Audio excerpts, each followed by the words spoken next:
So ayan mga kares, dito na naman tayo at kararating lang natin galing sa trabaho mga kares. At sa huling pagkakataon ay gagamitin natin ulit itong sinaunang pugon ko gamit ang busal mga kares. At sana mapanood nyo kasi ngayon maraming umani ng mais at sayang naman yung busal ng mais, ang buligan dito sa amin, ang buligan ng tawag. At i-share ko sa inyo kung gaano kaganda gamitin yung ambuligan mga kares. At isasama ko na rin sa part 4 ng aking sinaunang pugon mga kares.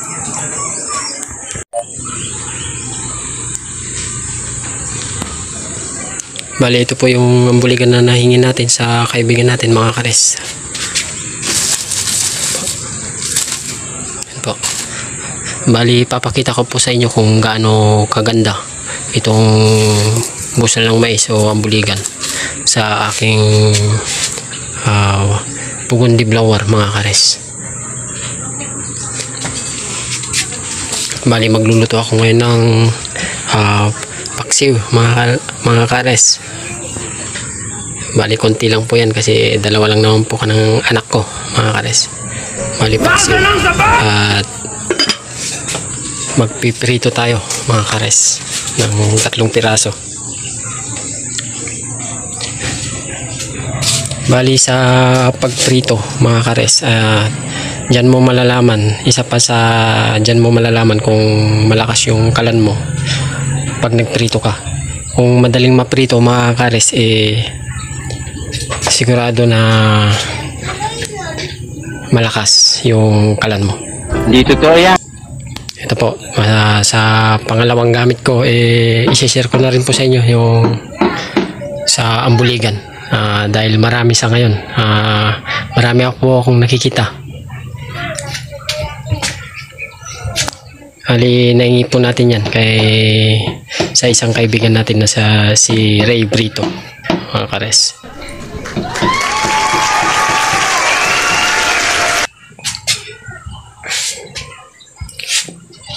Bali, i-share ko sa inyo kung paano gamitin yan na mas mabilis sana ang mga kares kung meron tayong gas o konting krudo.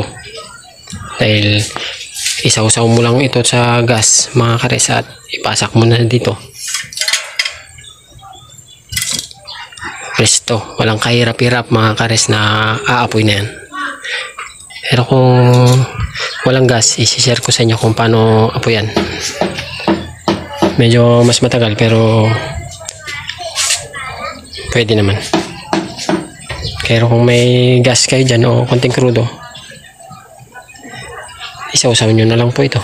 Isaw-saw nyo tsaka ipasak. Pero lagyan nyo na po ng ambuligan, kagaya nito. Gaya ng dati, magpapatayo tayo ng mga ambuligan sa loob dahil gagamit tayo ng papel mga kares. Tingnan nyo po dahil napakaganda sa kalan na ganito. Bali, gusto ko lang buhayin itong ganitong kalan mga kares kasi bihira na yung gumagamit nito. Pero kung lalagyan nyo ng blower mga kares, napakaganda.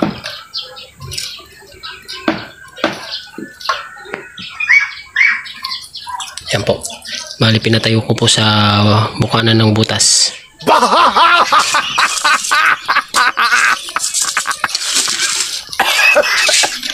Magiging matipid po ito, hindi kagaya ng iba na halos kalaating sako na yun nilalagay sa loob. Tapos kung meron kayong mga matitigas na kahoy mga ka-RS, para yung apoy ay tuloy-tuloy, lagyan nyo kagaya nito mga ka-RS.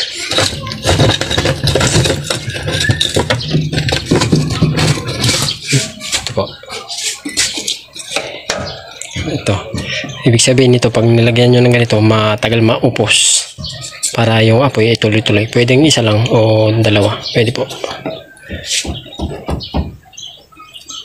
Ibig sabihin lang nito, para tuloy-tuloy yung apoy at konti-konti lagyan nyo ng ganun. Bali, isa lang muna lalagyan natin.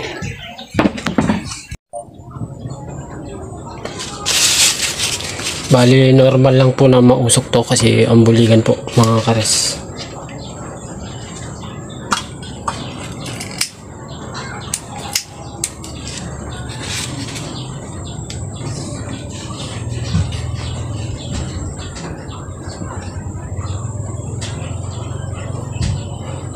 Pero kung may gas po, basic lang apoyan nito mga kares.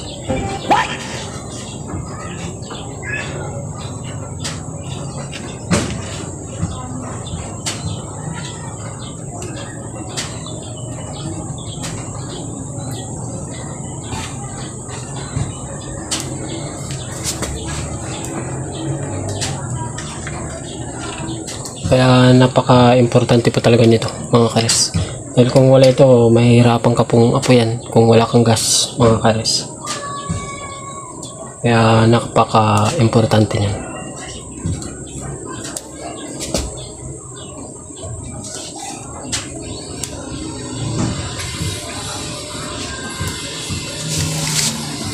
So ayan mga kares, mabilis lang siyang inapoyan.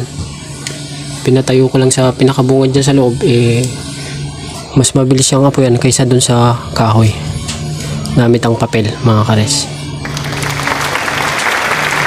Sa mga maraming busal yan, sana mapanood nyo to. At kung may ganito po kayong kalan, madali lang nang po remedyohan. Bali, butasan nyo lang po ng barena itong ganito at bahala na kayong maglagay ng nakatakip, kasi hindi pwedeng walang takip mga kares. Kung halimbawa wala kayong blower, mas maganda kung may takip.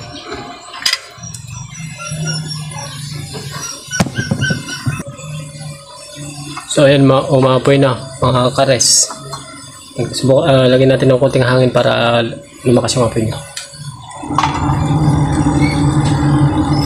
Mas mabilis siya kaysa sa kahoy apoyan mga kares.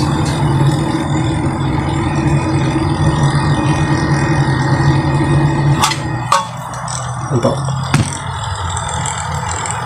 May apoy na siya. Mabilis lang.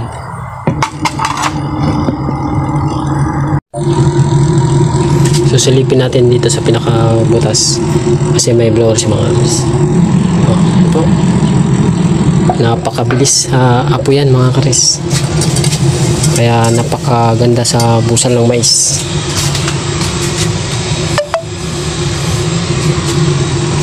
Sandali ko lang siyang inapoyan mga kares, umapoy siya agad.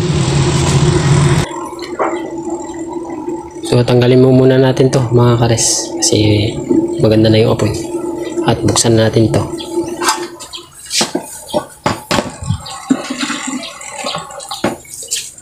Pag halimbawa pabuksan natin to, isarado natin to.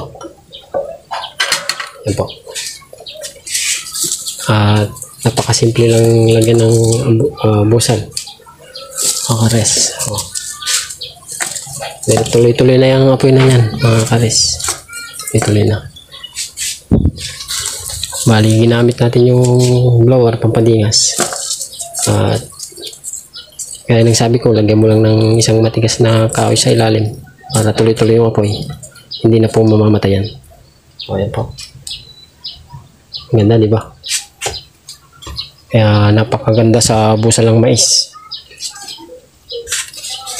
Aling maglalagay na tayong mantika mga kares.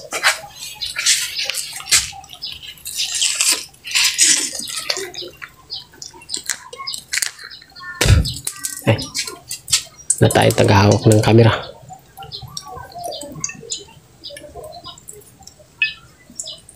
Pero kung nagmamadali ka mga kares, gamitan mo siya ng blower. Napaka-effective mga kares ng may blower. Kumbaga normal lang yung apoy niya mga kares.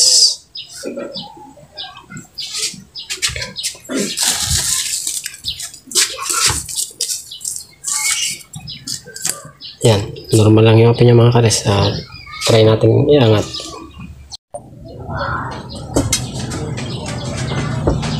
Mga kares, ganito ang apoy niya pag walang blower. Malakas din. Oh my God!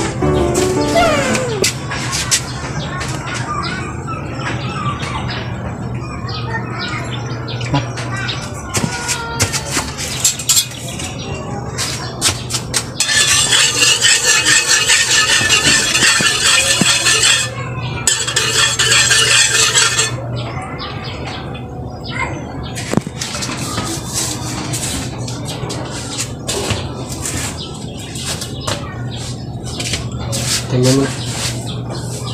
Kaya pag lap na. Yan po, pag walang blower, hindi siya umaabot dito mga kares at namamatay. Ang lakaw po. Kaya natin i-blower. Kung aabot siya doon.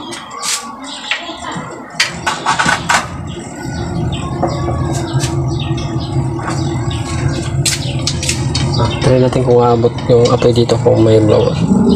Ayan po, malakas.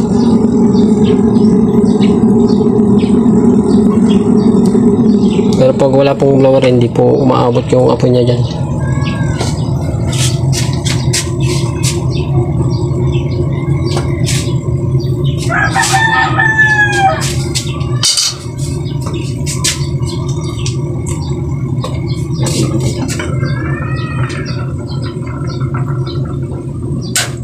Diyan mo. Ay, dyan ka. Pinit niya.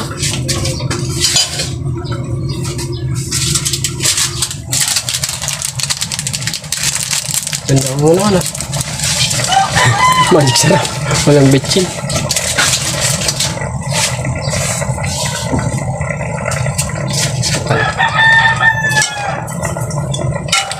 Naglalagay po ako ng asukal sa paksyo.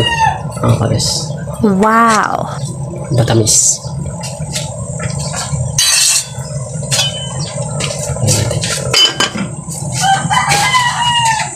Mabili mo na. Pag mabilis po maluto to, ibig sabihin malakas po yung alan. Sige nga, subukan mo!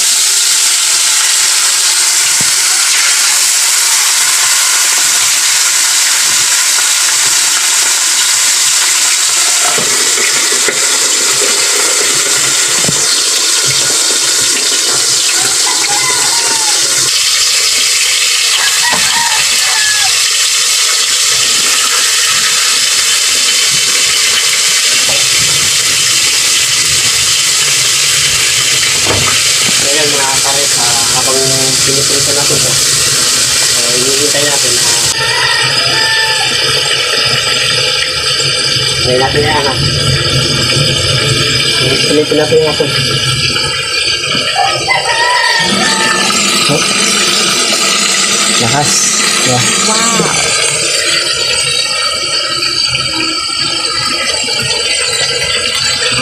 So yan mga pares, kung meron kang mga malalaking ganito, ilagay nyo sa loob para tuloy-tuloy lang yung apoy. Kahit ito na ilagay.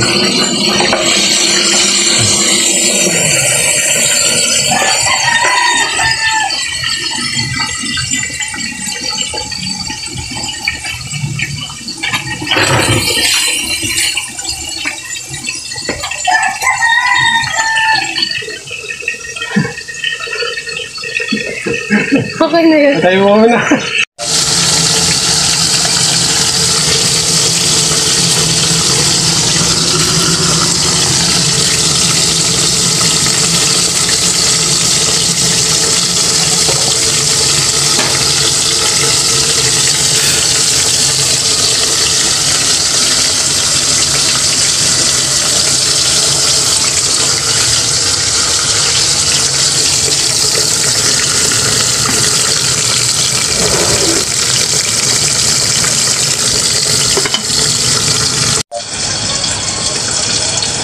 O mga kares, ang bilis niyang naluto, talagang effective yung may blower mga kares, at sandali lang naprito siya agad.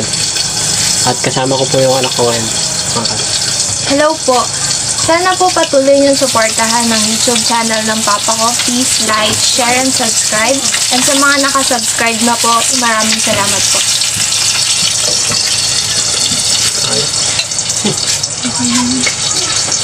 Lagyan mo muna tayo.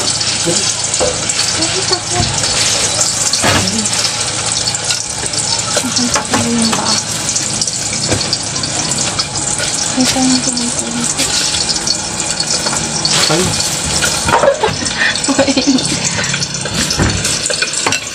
Pwede?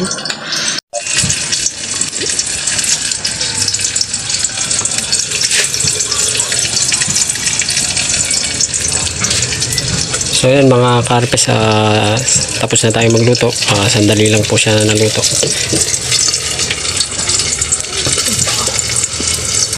Diba? Napakabilis po ng may blower talaga.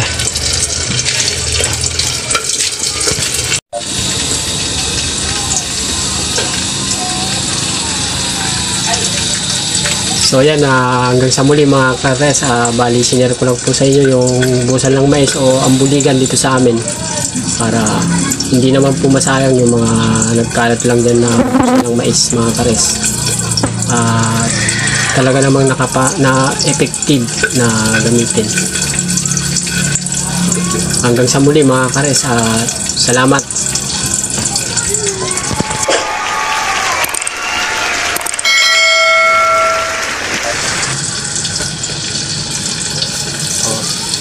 Mga kares, sandali lang siyang naluto. Talagang malakas yung may blower mga kares. Kasama natin yung anak ko ngayon. Siya ako pa rin nagluluto.